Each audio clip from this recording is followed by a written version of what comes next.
Aujourd'hui plus que jamais, la célébrité est un rêve pour beaucoup. Mais la soif de succès et de reconnaissance de certains peut parfois les pousser aux pires extrêmes. C'est le cas de Zachary Latham dont on va parler aujourd'hui, qui a commis l'impensable dans l'espoir de devenir célèbre sur TikTok.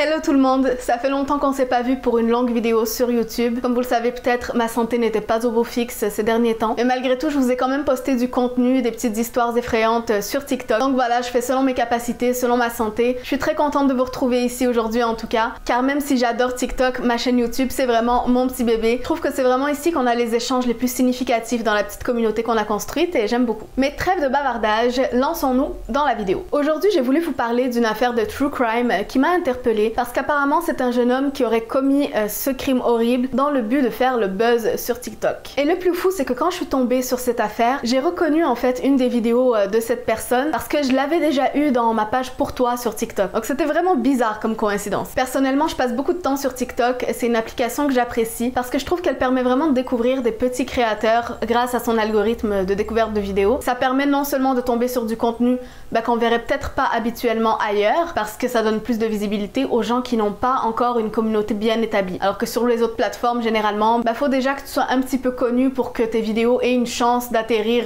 devant les yeux de quelqu'un qui ne te connaît pas. Malheureusement, cette facilité qu'offre TikTok d'accéder à une pseudo-célébrité au détour d'un clic, ça monte à la tête de certains. Ça peut pousser les gens à aller de plus en plus loin dans leur recherche de reconnaissance et à perdre pied, complètement pris dans le piège du compteur de likes et de la validation virtuelle. Zachary Latham, 18 ans, est accusé d'avoir assassiné William Durham. Cette affaire a eu lieu en 2020, donc au moment où je vous parle, on n'en connaît pas encore la finalité. Tout commence quand Zachary avait 16 ans. Il emménage avec ses grands-parents qui vivent sur la rue Thornhill à Vineland, New Jersey. C'est à première vue un quartier résidentiel assez calme, en tout cas jusqu'à ce que Zach arrive. Juste à côté de la maison de ses grands-parents se trouve la maison de la famille Durham, où vivent donc William Durham, sa femme Catherine et leurs deux fils. William travaillait comme agent correctionnel à la prison de Southwood States et semblait être un père de famille plutôt classique, travailleur et aimant. Zachary, lui, a été émancipé à l'âge de 17 ans. Il travaillait dans l'armée comme garde nationale. Et fait intéressant, il était également marié, malgré son jeune âge, à une jeune femme prénommée Sarah. À première vue, quand on entend ça, on se dit, bon, Zachary, il a l'air d'un petit gars rangé, tu vois, il travaille dans l'armée, il est marié, il doit avoir une vie plutôt tranquille. Mais Zachary avait un gros défaut, c'est qu'il adorait conduire dans le quartier d'une façon complètement imprudente. Apparemment, il conduisait très souvent dans le quartier à plus de 160 km/h, ce qui est vraiment énorme pour un quartier résidentiel. Je sais pas ce qu'il en est aux États-Unis, mais je sais qu'ici, les quartiers résidentiels, généralement, la limite de vitesse, c'est entre 30 et 50 km/h. Donc pour vous donner une idée, c'était une vitesse quand même très dangereuse. Donc vous vous doutez bien que ce genre de conduite, ça a dérangé les voisins forcément. Et William Durham a décidé d'aller en parler avec les grands-parents de Zachary pour leur demander de parler à leur petit-fils et de lui faire cesser ce genre de comportement. Les grands-parents ont évidemment compris, ils en ont parlé à Zachary et ils lui ont demandé d'aller s'excuser à la famille Durham et de cesser de conduire aussi rapidement dans le quartier. Zachary s'est exécuté. Il est allé s'excuser auprès des Durham et a promis de ne pas recommencer. Mais malheureusement, Zachary n'a pas tenu sa promesse et peu de temps après, il est retourné dans ses travers et il conduisait de nouveau à des vitesses complètement folles. Bien évidemment, les Durham n'étaient pas contents du tout. Comme je vous dis, c'est un quartier résidentiel. Il peut y avoir des enfants qui jouent dans la rue, etc. C'est très dangereux. C'est vraiment le genre de choses quand tu vis dans un petit quartier tranquille comme ça qui peut facilement te pourrir la vie. Donc ils en ont reparlé à Zachary maintes et maintes fois, lui demandant s'il te plaît d'arrêter de conduire aussi rapidement dans le quartier. Et lui, il faisait la sourde oreille tout simplement, il n'en faisait qu'à sa tête. Et c'est là que les relations entre eux ont commencé à être vraiment tendues. Parce qu'au lieu de prendre leur demande au sérieux, Zachary lui il commençait à s'amuser un petit peu de les provoquer comme ça et a même commencé à filmer leurs réactions pour les poster sur TikTok. Dans ces TikTok, il présentait ses voisins comme étant des Karen. Pour ceux qui savent pas, Karen c'est un terme qui est utilisé souvent aux États-Unis pour décrire le stéréotype de la femme de classe moyenne qui présente des comportements de privilégiés, un petit peu irrationnels et qui n'ont pas lieu d'être. Dans sa vidéo la plus virale, il était en confrontation avec Catherine Durham à propos justement de sa conduite dangereuse. Regardez. D'ailleurs, je me souviens, c'est sur cette vidéo-là que j'étais tombée moi dans mes pour toi. Et vous savez comment c'est sur internet, les gens ils voient cette vidéo, ils ont seulement la version de Zachary, ils savent pas vraiment ce qui se passe dans la situation, ils ont pas vraiment de contexte. Donc ils le voient juste en train d'être confronté avec cette femme qui a l'air pas contente du tout. Et sur internet, personne n'aime les Karen. Donc tout le monde était du côté de Zachary. Et bien évidemment dans les commentaires, ça s'en donnait à cœur joie pour insulter Catherine. Ça encourageait Zachary à se venger, à aller jeter des œufs sur leur maison. Voilà, ça encourageait vraiment à envenimer la situation. Et bien sûr, toute cette attention qu'il a attirée grâce à cette vidéo a poussé Zachary à aller de plus en plus loin dans l'espoir qu'une de ses prochaines vidéos soit tout aussi virale que celle-là. Donc après cette vidéo, il s'est filmé également en train de passer devant la maison des Durham en leur criant par la fenêtre de sa voiture l'équivalent de Hey Karen, on a fait le buzz, un petit peu pour les provoquer comme ça. Et voilà, il commençait à poster de plus en plus de vidéos dans ce genre-là, comme je vous ai dit, dans l'espoir de faire monter sa popularité sur TikTok. William Durham Jr., 21 ans, a voulu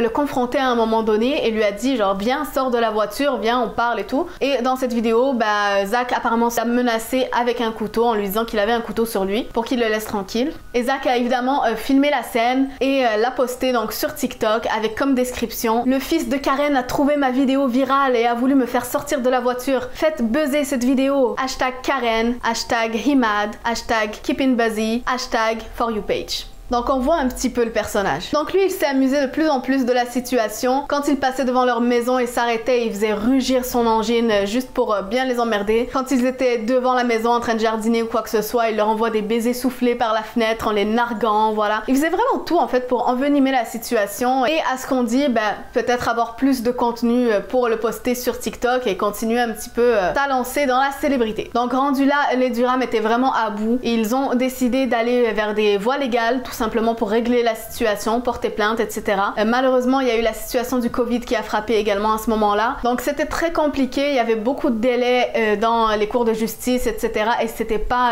un cas qui semblait prioritaire pour la justice. Donc ça a été un petit peu laissé à la ramasse, ça a traîné. Dans une autre vidéo, il était également avec un policier qui lui a confirmé que même s'il avait vu des preuves vidéo de ce qu'il faisait, il pouvait rien faire face à cette situation. Je sais pas trop pourquoi, je pense qu'il aurait pu au moins l'arrêter pour dérangement à l'ordre public ou quelque chose comme ça, mais bon. Apparemment, pouvait rien faire. Et Zach s'est beaucoup amusé de cette situation puisqu'à la fin de la vidéo, il dit au policier dis bonjour à TikTok, tu vois. Donc il mettait vraiment en scène toute cette situation-là, il s'en amusait beaucoup. Dans une autre vidéo également, il a montré une arme en disant c'est comme ça qu'on s'occupe des voisins. Encore une fois, il y a eu une plainte qui a été déposée par rapport à ça, mais rien n'a été fait. C'est le 4 mai 2020 que la situation va vraiment tourner au vinaigre. Le plus jeune fils de la famille Durham était sur la route en train de faire du vélo quand Zach est arrivé dans sa voiture et aurait klaxonné très agressivement et aurait essayé même de le faire sortir de la route en allant vers lui, voilà, avec sa voiture. Le fils est rentré chez lui, a raconté ça à ses parents et bien évidemment, il n'était pas content du tout. Donc ils ont décidé d'aller confronter Zach une bonne fois pour toutes. William Durham, le père de la famille, est allé se garer devant la maison de Zach de façon à ce qu'il ne puisse pas passer avec sa voiture et rentrer chez lui sans parler avec lui d'abord. Donc ils ont vraiment voulu le confronter. Catherine a commencé à filmer l'altercation quand Zach est arrivé parce qu'elle voulait justement le confronter face à tout ce qu'il faisait et face au fait qu'il venait d'essayer de renverser leur fils. Zach, lui, il a nié en bloc qu'il aurait essayé de renverser son fils. Il a avoué qu'il a klaxonné, mais il a dit non, j'ai jamais essayé de le renverser. Et ça a énervé Catherine encore plus parce que pour elle, son fils disait la vérité. Donc ça l'a enragé et la confrontation s'est envenimée jusqu'à ce que Zach, lui, renverse le téléphone des mains d'un coup et qu'il rentre chez lui, donc en courant. Sa femme Sarah aurait commencé à filmer elle aussi l'altercation et à se diriger vers les deux fils Durham en leur disant qu'il ferait mieux de quitter sa propriété, qu'ils n'étaient pas les bienvenus sur le terrain et qu'ils n'allaient pas aimer ce qui allait arriver. Mais les Durham, eux, en avaient plus qu'assez de cette situation et le fait qu'ils auraient essayé de renverser leur fils, ça a vraiment été la goutte d'eau qui a fait déborder le vase pour eux. Donc eux, ils voulaient vraiment essayer de régler le truc une fois pour toutes et que Zach arrête tout ça et les laisse tranquilles. Donc ils n'ont pas quitté le terrain. Zach est ressorti de la maison avec un pistolet paralysant et 2 couteaux en main. Zach aurait à ce moment-là tiré un coup de pistolet sur l'un des fils Durham. À ce moment-là, William se serait énervé, se serait jeté sur lui. Zach lui aurait entaillé le bras avec le couteau et aurait essayé de s'enfuir vers son garage, mais la situation a vraiment dégénéré à ce moment-là. Il y aurait eu plusieurs coups de pistolet paralysant qui auraient été tirés et beaucoup de coups de couteau qui auraient été donnés, dont un que Zach aurait donné à William Durham sous son bras et qui aurait apparemment atteint un de ses poumons. Après ça, Catherine a ramené son mari chez elle et probablement qu'ils se sont dirigés à l'hôpital également. Zach aurait appelé donc le 911 en disant que des gens ont essayé de l'attaquer sur son terrain et qu'il s'était défendu. Voilà ce qui s'est passé. Quand la police est venue, ils l'ont emmené à l'hôpital. Il aurait été traité pour une commotion cérébrale et quelques blessures mineures et aurait appris plus tard que William Durham serait décédé de ses blessures. Je trouve ça vraiment dingue comment un simple conflit entre voisins peut dégénérer jusqu'à de tels extrêmes.